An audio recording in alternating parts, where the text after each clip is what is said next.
You've been hearing a lot about the United States becoming energy independent in recent debates. This has been something that politicians have been dreaming about for decades, really, but here's what you really need to know about the subject.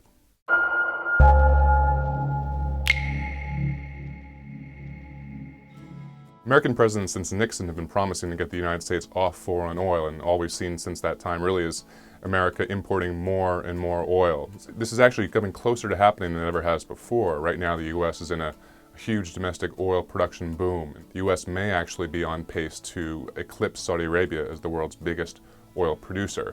However, just because the U.S. is producing a lot of oil doesn't mean that we're actually going to become energy independent, meaning free from all imports, and that's for a few reasons. One, Americans use a lot of oil. We use millions of barrels of oil each day, much more than we produce. So we'll still need to import more oil from other countries, and that's unlikely to change anytime soon. But what's probably more important to you at the pump and what you actually pay for gasoline is that oil is not a domestic product in the sense that it's produced here in the United States, only consumed here in the U.S. It goes into that big global oil market, and then people buy it at whatever the market price will bear.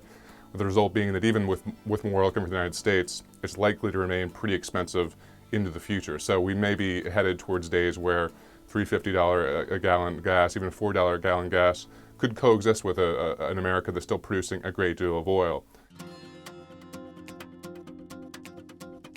For the election, that's a bit problematic because you have someone like Governor Romney who says he wants to make America energy independent by 2020.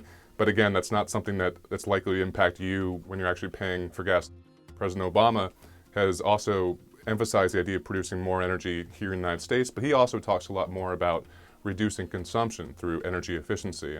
One of President Obama's achievements in his first 4 years of office is actually increasing auto efficiency, getting your cars to get more miles per gallon. If you can do that, you can actually cushion the United States against any increases in the cost of oil or cost of gasoline going forward.